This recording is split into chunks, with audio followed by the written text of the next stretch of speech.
قال إنما أشكو بثي وحزني إلى الله وأعلم من الله ما لا تعلمون يا بني يذهبوا فتحسسوا من يوسف وأخيه ولا تيأسوا من روح الله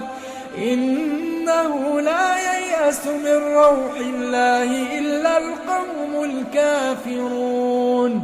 فلما دخلوا عليه قالوا يا أيها العزيز مسنا وأهلنا الضر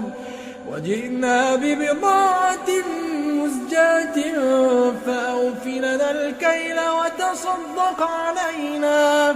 إن الله يجزي المتصدقين